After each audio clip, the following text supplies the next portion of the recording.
Welcome to Vandenberg Air Force Base in Central California as we prepare for tomorrow's launch of the joint U.S.-European effort that will launch the next spacecraft to continue this legacy of monitoring sea surface height. I am Marina Jureka from NASA's Jet Propulsion Laboratory, and I am your host today as we share details on the launch readiness of our satellite and the preparations that are being made for tomorrow's launch. This has been a true international collaboration among several agencies in a first joint Earth mission teaming NASA and the European Space Agency, along with other partners, the European Organization for the Exploitation of Meteorological Satellites, or EUMETSAT, the National Oceanic and Atmospheric Administration, or NOAA, and the French Space Agency, CNES, and the European Commission. This Sea Level Scout will collect the most accurate data yet on sea level and how it changes over time. For this news briefing, we are taking questions from the media via the telecon line. Press *1 to get into the queue, or via social media with the hashtag #SeeingTheSeas. As we are social distancing, I will introduce you virtually to some of the people behind the Sentinel-6 Michael Freilich satellite and those preparing it for launch tomorrow. On our panel today, we have NASA's Associate Administrator for the Science Mission Directorate, Thomas Zurbuchen. Remarks from the General of the European Space Agency, Johann Dietrich Werner. ESA Project Manager, Pierrick Velumier. Tim Dunn, the NASA Launch Director for Sentinel-6, Michael Freilich. Colonel Anthony Masselier, Commander of 30th Space Wing. SpaceX Program Manager for NASA Launch Services, Juliana Scheiman. The mission's NASA Project Manager, Parag Vazee of NASA's Jet Propulsion Laboratory. Lastly, from Vandenberg Air Force Base, Weather Officer Captain John Ott. We will begin with Thomas Zurbuchen. Welcome, Dr. Z. Well, I'm so excited to be here today and to really showcase this great international mission. And of course, what's on this mission, because of our European friends, is the name of our friend Michael Freilich. And here's what he said. Earth system science is bigger than any particular agency. It's bigger than any single nation. It's bigger than any single continent. And I surely hope, because humanity requires it, that we make some significant progress in understanding it. With this, I'll ask for the first graphic. And of course, tell you that this mission, just like you say, Marina, is an international, global, in fact, partnership required to study our planet. And because it belongs to all of us. And this partnership here is very much aligned with what Mike Freilich's passion has been, because of course it was ocean sciences, both as a researcher, as a professor, and as the director for a dozen years or so of the entire Earth Science program at NASA. This mission will provide critical continuity for our knowledge of the rising seas, and it will help us better predict weather. No one on the planet is not affected by these things. In many ways, the seas are an integrator of our past. The ice that has melted is in the sea, and it stays there for a long, long time. So the Earth is an ocean world, and that's what makes it the blue marble. From space, we see one big ocean world, so over 2/3 of the planet. So studying these oceans, on the processes that actually, shape them and fill them, the processes that fill them, whether it's, ice, melt, or other, is a critical function of NASA's science program. So to understand what climate change means for the planet or for humanity, scientists need to take a long view. And so what's exciting is that this mission is really a follow-up of 30 years of uninterrupted measurements of spacecraft that have circled the Earth, taking the data that are there. So Sentinel-6 Michael Freilich and its twin, launched in 5 years, Sentinel-6B will add another decade of critical measurements from that perspective. And it's just so exciting to emphasize yet again how we do this together, Earth observations, we do this together as an international community, and that makes us stronger, that makes these measurements better, and in fact enables a critical collaboration by the colleagues that are with me on this call. The next figure is one that I want to talk about a little bit, and that is Michael Freilich with me. The last time I was here, frankly, sitting next to me because we launched ISAT-2. Remember, we talked about just now the relationship of melting ice and the oceans, and he was there at launch. That was his last launch. Frankly, he was in tears just before we took that image because his colleagues had set up the opportunity for him to write his name on that rocket, his last launch.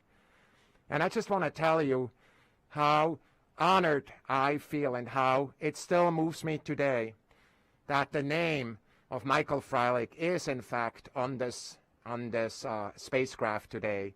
And it's because of our European colleagues and the tremendous partnership and friendship that they have brought to this. And I'm just so excited to get ready as we go forward to launch this amazing investigation. Again, an important, perhaps one of the most important investigations we could do right now on this planet. But equally importantly, an investigation that honors one of our friends, a friend who connected us, and because of whom we sit here today. Thank you so much, Marina. And now we will have a message from Director General of the European Space Agency, Johann Dietrich Werner. Sentinel-6, Mike Freilich. This is a very important mission for us and a very important satellite because of several reasons. Of course, reason number one is with Sentinel-6, Mike Freilich, we will observe the sea level rise, which is a strong indicator for the climate change. And this will help us to understand the climate change and also to counteract. Number two, it is international partnership. We are working together here with the European Commission, with EUMETSAT, with NOAA and with NASA. And this cooperation is important because only in that way we will have data which will also be accepted worldwide. And it will be part of the Copernicus fleet in the future. But there is a third aspect, and this is the name, Mike Freilich.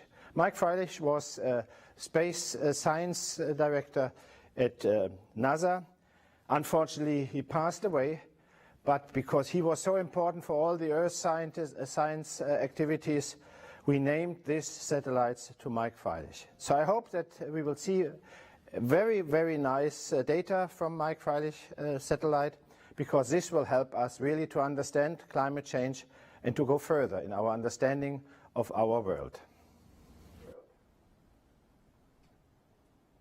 Thank you so much, Mr. Werner. Now we will hear from European Space Agency Project Manager Pierrick Velumier.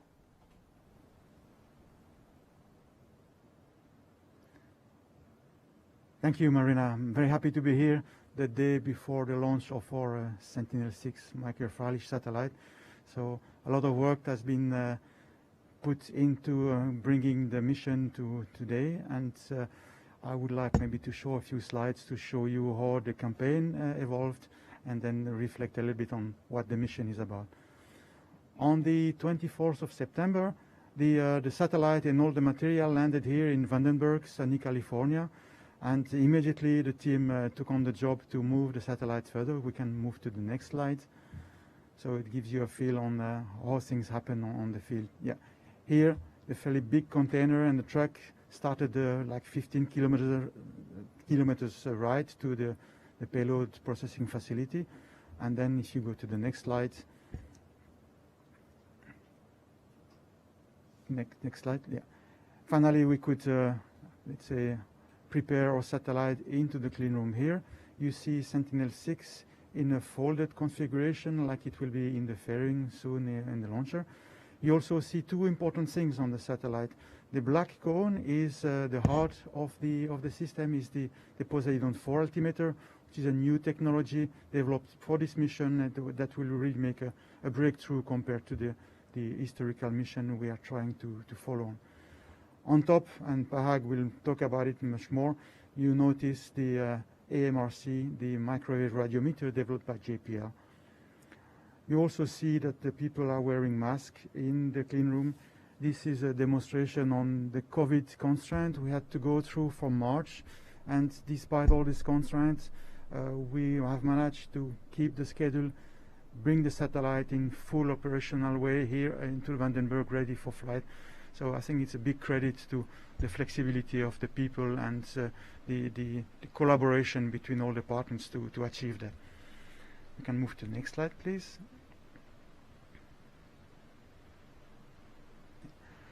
Just as Thomas said and Werner said, of course, Sentinel-6 is very much a collaboration project. I think it's the first time ESA and NASA really collaborate in such an integrated way on an Earth observation satellite. And I wanted to just fully acknowledge the excellent collaboration we have had, not only with NASA, and we from the European Space Agency, together with EUMETSAT and NOAA. And all this collaboration is established in the framework of the Copernicus program of the European Union. And I think Sentinel-6 is one of the satellites in the Copernicus fleet, providing mission data and products to everybody on a free and open basis. So this is, I think, an important added value for the society. If we move to the next slide. This slide is like a summary of what Sentinel-6 is all about.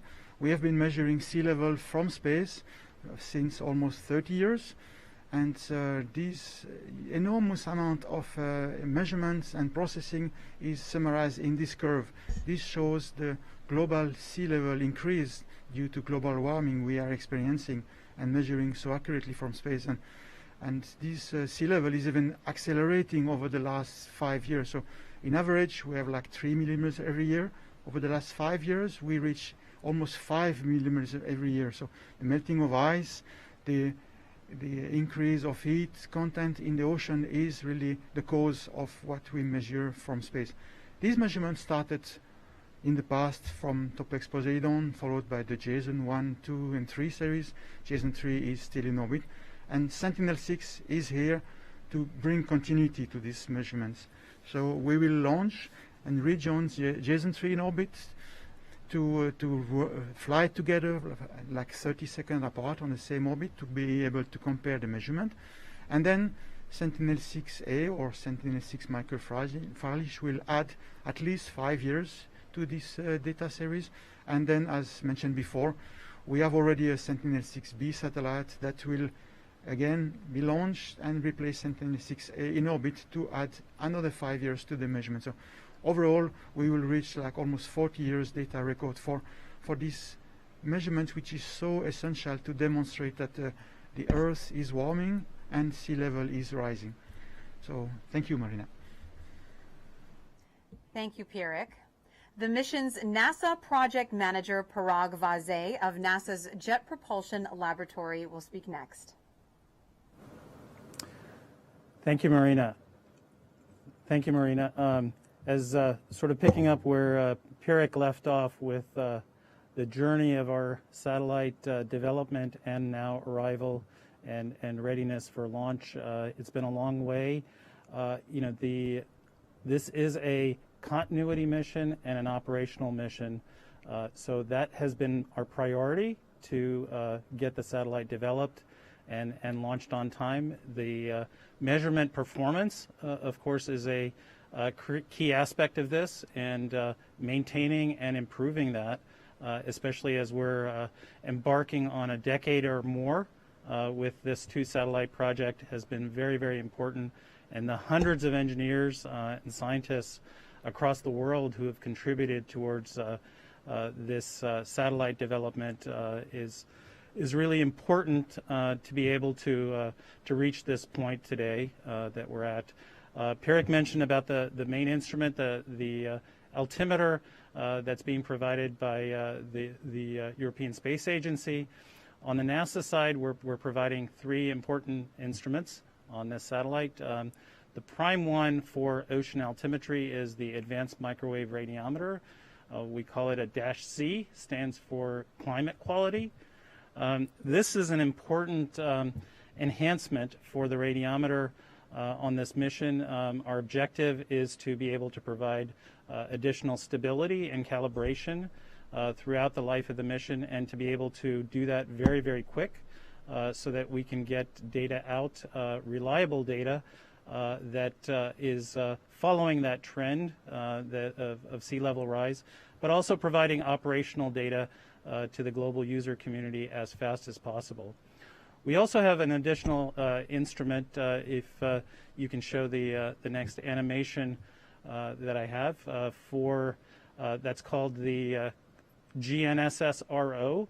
It's an instrument that we're providing as an opportunity to really have some additional atmospheric data that's measuring satellite signals from the GPS constellation and also the GLONASS constellation, and really measuring how those bend and change as they traverse the atmosphere.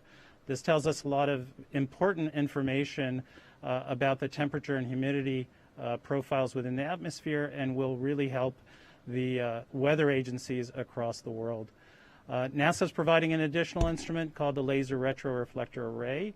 And this is one of 3 instruments on the satellite that will help to determine the position of the satellite very clearly. If you can roll the next animation as well. So this shows the satellite moving, and we have a set of quartz cubes that are reflecting ground-based low-power laser signals, which are being received back on the ground, and helps us determine the position of the satellite very, very precisely, and helps us measure the sea surface height to within a few centimeters. It's been a long journey here. The satellite's doing well, all the instruments are doing well, and the operations teams now are ready to take over and produce the data and distribute it out to the global community. Back to you, Marina. Thank you, Parag. Next, we will hear back from Tim Dunn, who is the NASA launch director for this mission. And then immediately following Tim Dunn, we will turn it to Juliana Scheiman, who is the SpaceX program manager for NASA Launch Services. Tim? Thank you, Marina. I'm proud to be here today representing the women and men of NASA's Launch Services program. I'm NASA's launch director for the Sentinel-6 Michael Freilich mission, and I'm thrilled to be a very small part of this incredible team launching this critical international ocean altimetry satellite. After being away from the Vandenberg Air Force Base for a couple of years, the NASA launch team is thrilled to be back on the beautiful Central California coast and ready to launch another rocket.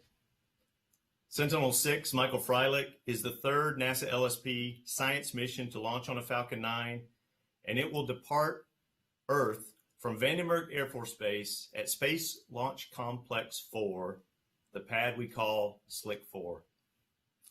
I'd like to recognize the Falcon-9 Sentinel-6 Michael Freilich launch team. It's composed of SpaceX, NASA, JPL, European Space Agency, Airbus, and United States Space Force's 30th Space Wing. This assembled group of professionals is world-class and a real joy to work with. I'm really proud that I can be on the same panel with Parag and Pirik. Juliana is going to come up next. Colonel Mastelier is going to represent the 30th Space Wing.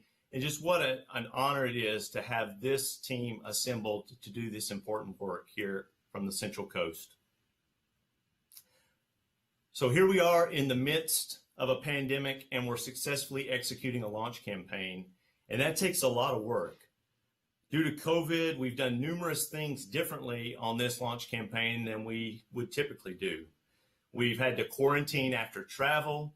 We had to reduce our on-console footprint by 50% so we can space out and be more socially distanced. We've implemented all the COVID protocols of temperature checks of our team as they enter buildings. We do frequent sanitizations and mandatory mask wear while on console. So we're all keeping each other safe we can't afford to lose a single launch team member. Over the past month, the Falcon 9 team has been busy with our final launch preparations. 2 weeks ago, we encapsulated the Sentinel-6 microfreilich spacecraft in its payload fairing. I'm going to show you a video in a little bit about that. Then last week, we performed the successful mission dress rehearsal, and this past Monday, the combined launch team held the flight readiness review as a readiness assessment for a static fire event. A day later, on Tuesday, the launch team performed a successful static fire, and we burned the first stage engines for a full duration of 7 seconds. And that told us that Falcon 9 is ready to launch. The team then returned the rocket to its hangar, and just yesterday, we mated that critical spacecraft asset, the Sentinel-6 microfreilich spacecraft, to the Falcon 9 rocket. Now I'd like to show a video of the SpaceX crew encapsulating the spacecraft and then preparing the Falcon 9 launch vehicle. So here you see some stills in the SpaceX hangar's payload processing facility. Shows that beautiful payload fairing with that gorgeous Sentinel-6 decal on the outside.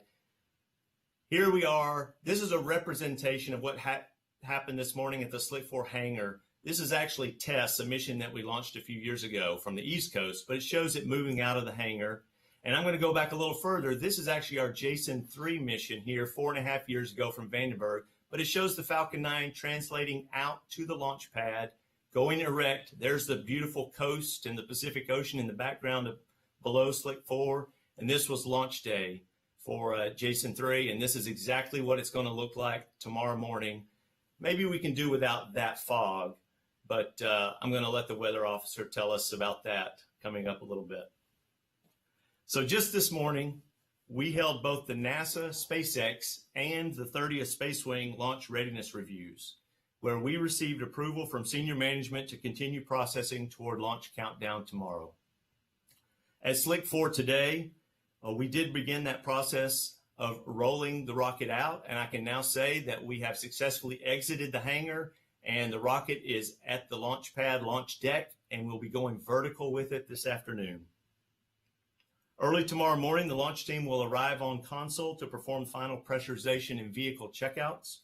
The launch team will be pulled for concurrence to load Falcon 9 propellants, both RP-1 kerosene and liquid oxygen, at about 8:30 a.m. Pacific time.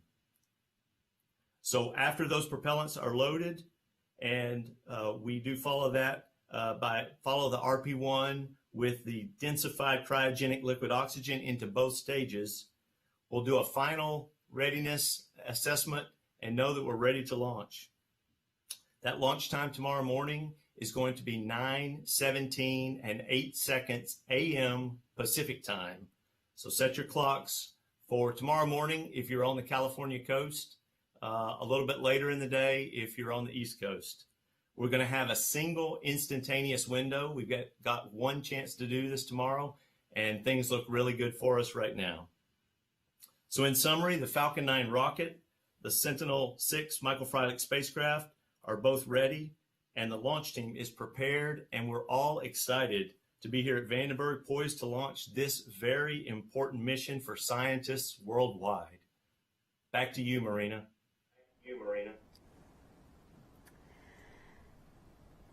Thank you, Tim. SpaceX Program Manager for NASA Launch Services, Juliana Scheiman, joins us now. Hello, Juliana. Hello, thank you, Marina.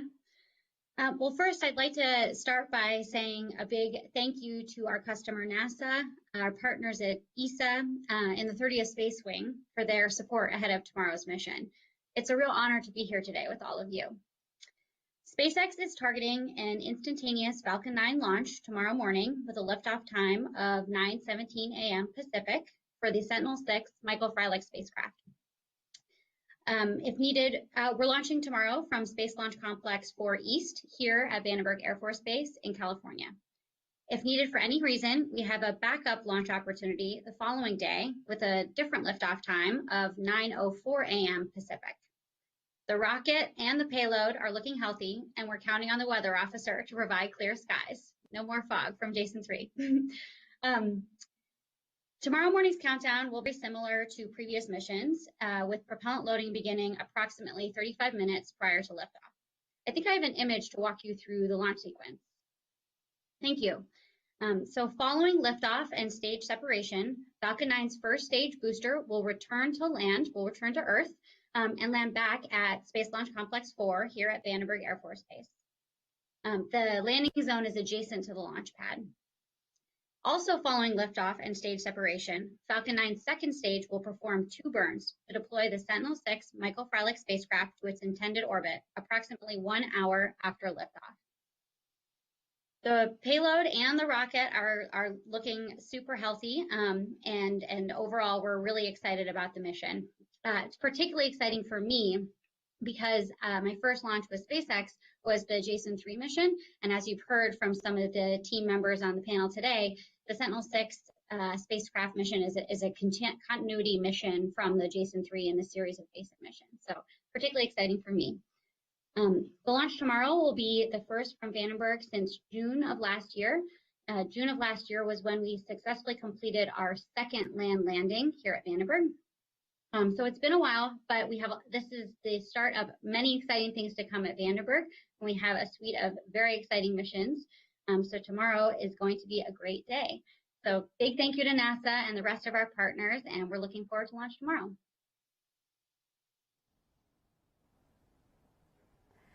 Thank you so much. Everyone is looking forward to launch tomorrow. Colonel Anthony Mastelier, commander of the 30th Space Wing, comes next.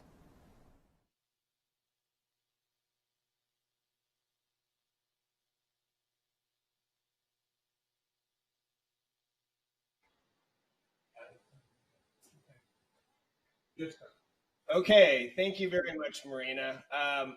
Listen, ladies and gentlemen, I am absolutely privileged to be part of the fantastic team, the lineup that you've seen here today.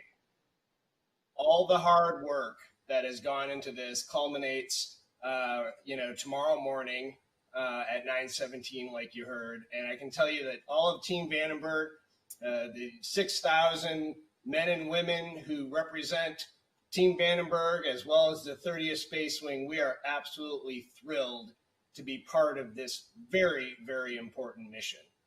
I can tell you that our customer, SpaceX, a partnership that we feel really, really good about and have had a great past and a promising future.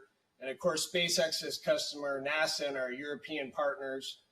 All of the mission integration, the coordination leading up throughout this launch campaign, during, as you heard from Mr. Tim Dunn, during a period of global pandemic, unprecedented challenges.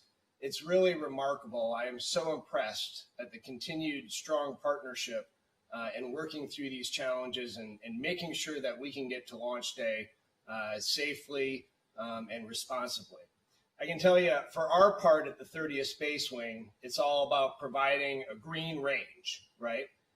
This is a place. So what does that mean? From a range perspective, for one, we're an attractive location geographically.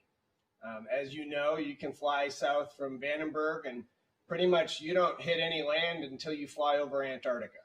So it's a very safe corridor for the polar launches.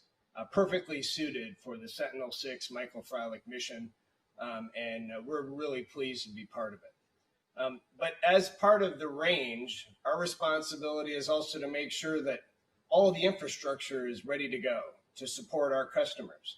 Everything from the roads, electric, water, making sure that necessary commodities are available, so that our customers have everything they need to be successful on launch day. Of course, that starts well before launch day, and it involves working very closely with our engineers. It involves working very closely with our safety representatives who look at every single possible failure mode to ensure that no matter what happens on launch day, we can maintain safety, public safety here in the Central Coast. And that's one of the primary missions of the range, is to ensure that we can provide a safe place to conduct operations. And that, of course, requires a lot of coordination, not just with other services, but with other agencies and deconflicting airspace, area clearance, ensuring that we have all the necessary evacuations in place so that we can ensure a safe flight for the Falcon 9 as it climbs into its required orbit. Now, in addition, we do provide a good deal of instrumentation here on the range. SpaceX is a great partner. They bring a lot of their own instrumentation. In fact, they have a sizable footprint. But we also maintain instrumentation to enable us to do that emergency response mission if we need to. Finally, I would like to give a shout out to our local community because we can't do this here at Vandenberg alone. And we work very closely with the city of Lompoc, with the county, Santa Barbara County, and the sheriff's office, with the state of California and the California Highway Patrol in the weeks and months leading up to this event so that we can make sure that everything is in place and ready to support this mission. In summary, if we do our job right, our customers can worry and focus their attention rather on their important job, which is getting this satellite up into orbit to perform its extremely important mission. So we're proud to be part of the team and absolutely looking for an outstanding day tomorrow morning. Thank you. Thank you so much, Colonel. And of course, now all eyes are on the skies as we look for the most important weather forecast. It was a beautiful, crystal clear, sunny day when we all woke up this morning here in Central California. But we know that the rocket cares about what's happening in the upper levels of the atmosphere. So here to give us the critical weather report is Vandenberg Air Force Base Weather Officer, Captain John Ott. Thank you. So weather along the Central California coast this time of the year typically involves high pressure with the occasional cold front that will bring some gusty winds in the afternoon. Currently, California is experiencing a mix of high pressure systems both inland along the Great Basin as well as over the Pacific Ocean, which is bringing us pretty fair weather. However, aloft, we have the jet stream going through the state, which is bringing winds strongly out of the west at 90 to 105 knots. Moving over to the satellite image that we have for the state, we can see that high pressure is bringing some high-level cirrus clouds over the area. Moving on to our primary forecast day slide, we can see that high pressure is dominating the region. Visibility at T0 will be unrestricted. Winds will be out of the north at 8 to 12 knots with maybe the occasional gust up to 16. Temperatures will be in the mid to upper 50s. The overall probability of violation at T0 will be due to ground winds, and that'll be 20% of launch agency constraints. Going on to our scrub forecast day, it is much the same. High pressure will continue to dominate. Visibility will remain unrestricted. Winds will be out of the north, 8 to 12 knots. Temperatures will be in the mid to upper 50s, and the overall probability of violation at T0 will remain at 20% due to the launch agency constraint of ground winds. Thank you. That is all we have for weather.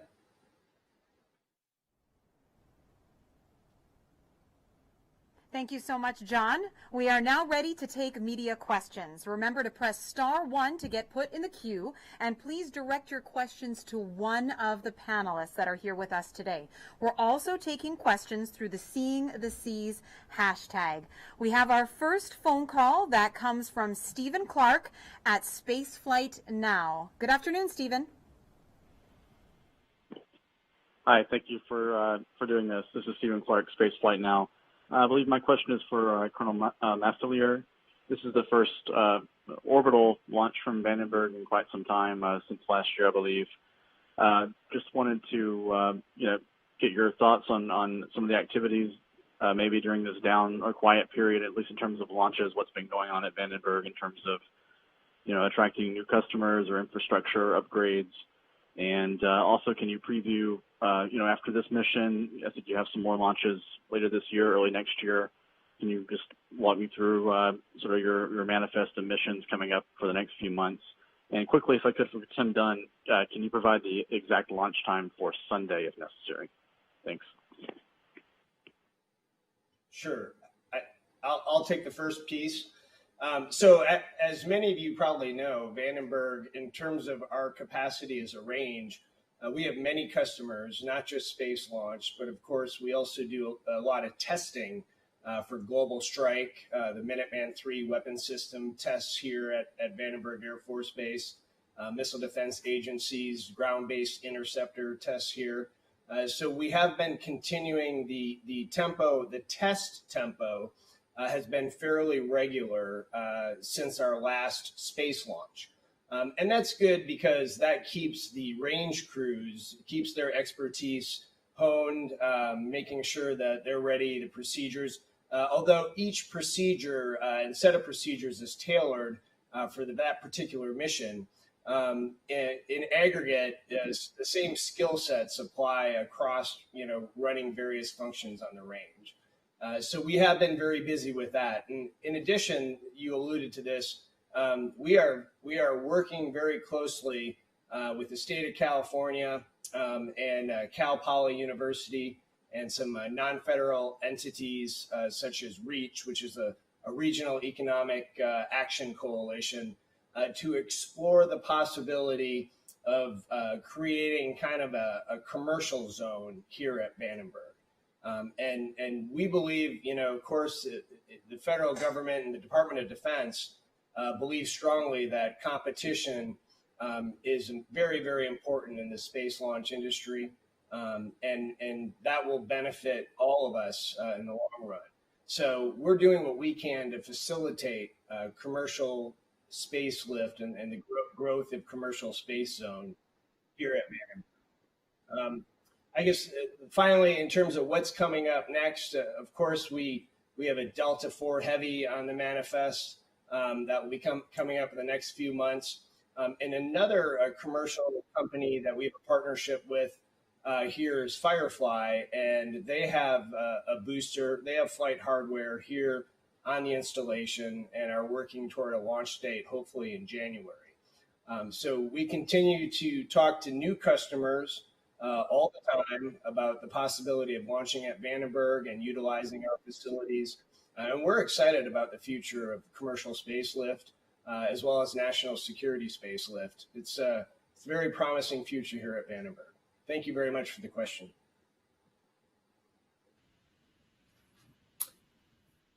All right, and I'll take the question from Stephen about the time for our backup day. First, I want to thank Colonel Mastelier. Earlier this week, we did not have approval for a backup date for this mission, and Colonel Mastelier and his scheduling team worked very well with our neighbors to the south of Vandenberg, the Naval Air Warfare Center. So our friends in the Navy, we were able to work with them. Colonel Mastelier, your team did a great job. We're now approved for the 22nd of November as a backup date, should we need it. And Stephen, that T0 would be 9:04 and 27 seconds a.m. Pacific time.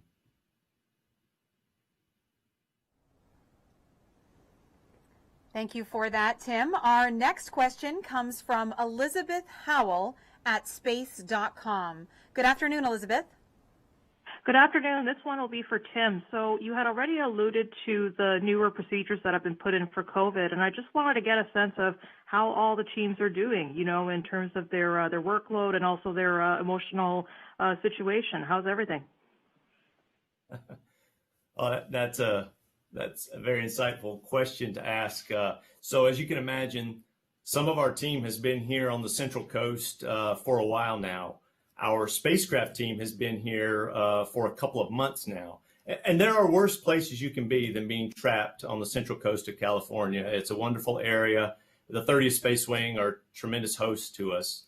So I would say, in general, the team has really come together. Not everyone has been here 2 months. I've been here almost a little over 3 weeks now. I do look forward to returning home at some point in time, but it's really nice to come together with the team and to know the importance of what we're doing. And it really does energize us and give us the necessary energy to continue to press forward. We put all of those COVID protocols in place. And as you can imagine, one of them is taking out one of the most popular things that a deployed launch team can do, and that is frequently dine together each evening. We know we work hard, and so we kind of like to get together in the evenings and share a meal together. And we've lost a lot of that due to COVID. But we found other ways for the team to come together in a safe environment, outdoor activities, outdoor patio gatherings. But I would say morale, especially when we're this close, morale is really high. And I'm so proud of just the entire team, Parag and Pirik and their spacecraft team, interfacing with the SpaceX team and watching them do the amazing work in these challenging circumstances. I'm really proud of the team, and we're ready. We are ready. Thank you so much, Tim. Now we're going to our social media questions. If you have a question for our panelists, make sure that you use the hashtag #SeeingTheSeas. Our first question comes from Srini Mohana on Twitter, asking how many satellites will be launched from NASA every year and how many are already there in space. Dr. Z, would you like to take that? Oh, I'm excited to talk about that. I'm so glad about this question, because the answer is really exciting. So, of course, the answer, it depends on the year. So this year, if you paid attention, you already know we already went to space with a Mars mission. It's already over halfway to Mars, and we're going to land in February there. We have this mission now. But next year, currently we have 8 different launches going to space on our plan. 8 different times, 8 different rockets will go lift the Earth and, punch that hole in the sky and go up. And how many are in space right now? We have close to 50 spacecraft, big spacecraft in space, and just about 20 or so small spacecraft in addition to that. So those are the spacecraft that all have NASA labels on it. If asked our European colleagues, they have their own set of missions, and then, of course, the Japanese, other countries as well. But for NASA, it's about that number. Marina. Thank you, Dr. Z. Carl on Facebook asks, how do you maintain Sentinel-6 orbit so precisely, and how do you know where you are? Parag, would you like to take that? Yeah, thank you. Really great question. First of all, as we're orbiting the Earth, we're going about 7 kilometers per second. So we're going really fast. And a key item that we need to know in terms of being able to make this measurement is where the satellite is precisely, to within, again, centimeters that we have. And we have 3 sets of instruments on the satellite that really help us determine our position very accurately. One system is a GPS receiver, or GNSS receiver that uses a similar system like other people might have on their phone and other equipment. But again, since we're traveling in space, we need a really high performance system to be able to do that and determine our position to within centimetric kind of accuracies. We also have another instrument called the Doris instrument, which is sort of a set of ground-based beacons providing a signal back up to the spacecraft. And we're using kind of a similar principle like GPS, but helping to use those radio signals to figure out exactly where the satellite is. And then we have the laser retroreflector as well. So we really have a combination of 3 systems. We have 3 because this is such an important measurement to really perform the altimetry, sea surface height measurement with that sort of precision and accuracy. Thank you, Parag. And now we turn to the phone lines. Irene Klotz from Aviation Week joins us now. Good afternoon, Irene. Good afternoon. I was wondering if somebody has a mission cost and what the share was between NASA and European, not including launch costs. And then I have a follow-up question about the launch cost.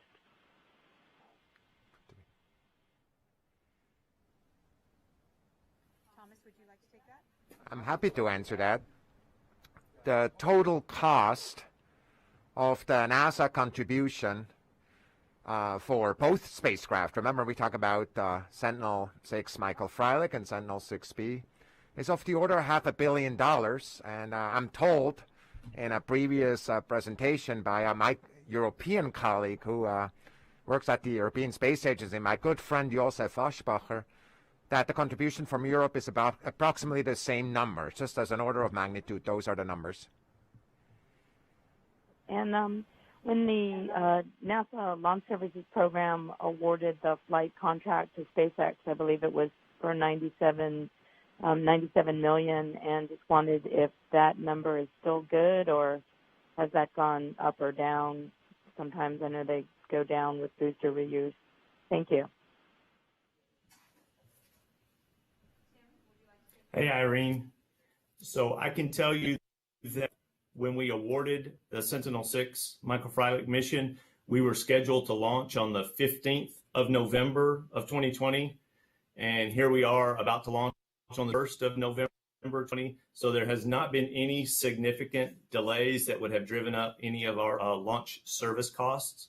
So that $97 million full launch service price that we acquired the Falcon 9, that also includes more than just the hardware of Falcon 9. It includes us paying SpaceX to take care of our spacecraft in their payload processing facility for a couple of months prior to launch and a few other things. But that number is still valid, $97 million.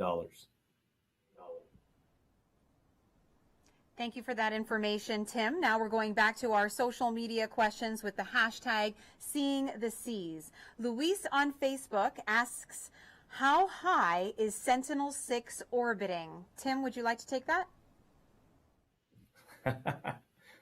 I could take a stab at it. I think I'm going to turn it over to Parag. It's around 1,300 kilometers, but Parag, I'm going to turn it over to you for that exact answer.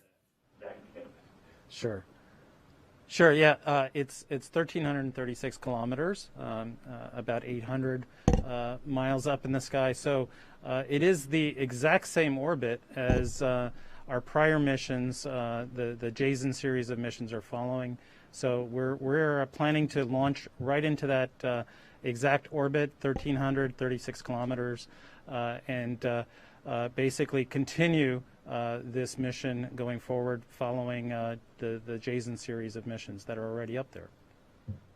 Thank you for that, Parag. Now, Fernanda on Facebook would like to say hello from Germany, so thank you for tuning in. Will you collect data about the climate change above rivers like the Amazon? Pierrick, would you like to take this?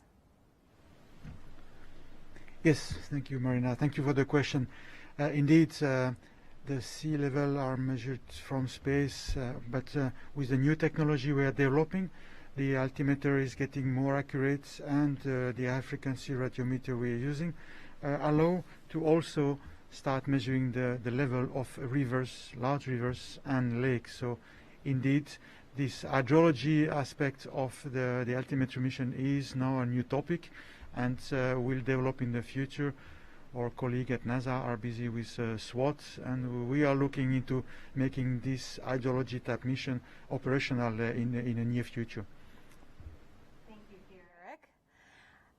Avenue Valencia on Twitter wants to know, how is this satellite different from previous sea level monitoring satellites? And I will toss this over to Parag. Okay, yeah, our job is to do two things, is continuity on one hand, so that's very, very important for us to be able to establish that and do at least as good as our predecessors are, but really we are trying to do even better than what's happening right now with the JASON series of missions. Pierrick describes the main instrument, the altimeter that ESA is providing. It's a significant enhancement in many of the features that the main instrument provides in terms of measurement accuracy, resolution, getting much closer to the coasts. The NASA radiometer is very complementary to that goal of being able to provide higher resolution and get much closer to the coasts as much as possible. We have been measuring the open ocean over the last 20, 30 years with these series of missions, and we're trying to, of course, continue that, but even get closer to the coasts. And help to inform the hundreds of millions of people who live along the coast. Really interested. My colleagues here. So this looks like a little house.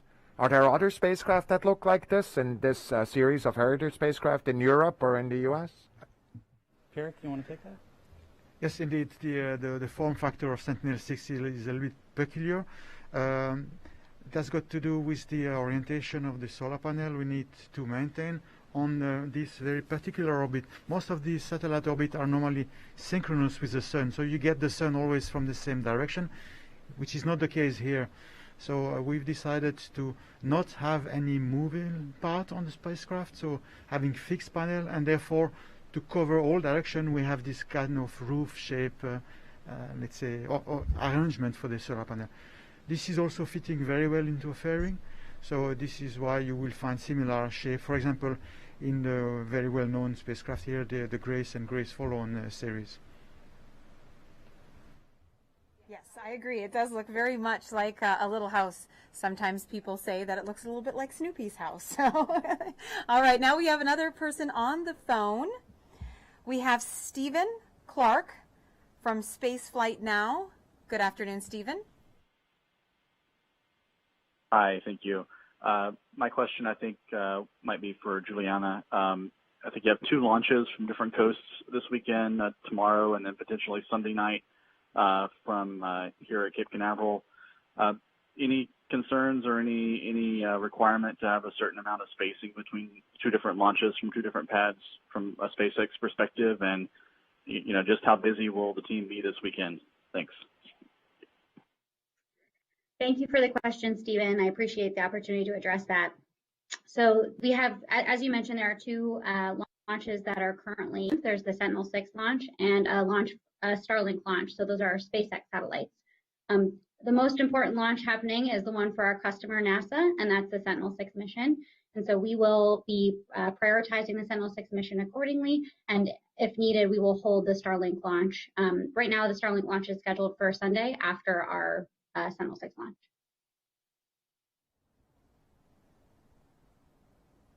Thank you, Juliana. And we have one last social media question from Hussein on Facebook asking, what is the difference between the Jason missions and this mission? And Parag, you talked a little bit about this already, but maybe you could also talk about how close they'll be in orbit position. Yeah, that's a good point. One of the objectives, again, when I was saying about continuity, is being able to have being able to compare how well our newest satellite does, and be able to look back at the 20-30-year record that we have backwards, and then of course going and extending that forward. So we will be launching into an orbit and then eventually getting into an orbit that's very, very close to Jason 3. Within our goal is to get within 30 seconds of basically the Jason 3 satellite. And then once we're in orbit and we have our instruments turn on, we'll be able to compare and cross-calibrate that data back again to Jason 3 very quickly. It's our best source of truth and comparison. So that's the plan. Thank you so much, Parag. We are all very excited and eager to anticipation for tomorrow. Now, thank you to all of you who called in, both on our media line and also in our social media questions. And thank you so much for all of our panelists who joined us here today. The U.S. European Sentinel-6 Michael Freilich satellite will launch from Vandenberg Air Force Base tomorrow morning at 9:17 a.m. Pacific time. So make sure you tune into NASA TV for that. For more information on the satellite, go to www.nasa.gov/Sentinel-6. You can also follow us on all social media platforms at NASA Earth to keep up with this mission and all of the Earth missions that we are a part of. Thanks so much for joining us today. At NASA Earth Science, your home is our mission. Thank you for watching.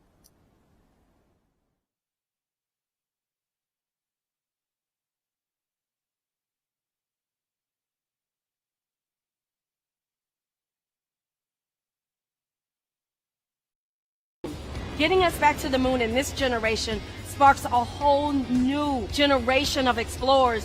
Hi, My name is Dr. Kay Renee Horton, and I am boots on the ground for SLS. We actually weld our liquid hydrogen tanks and our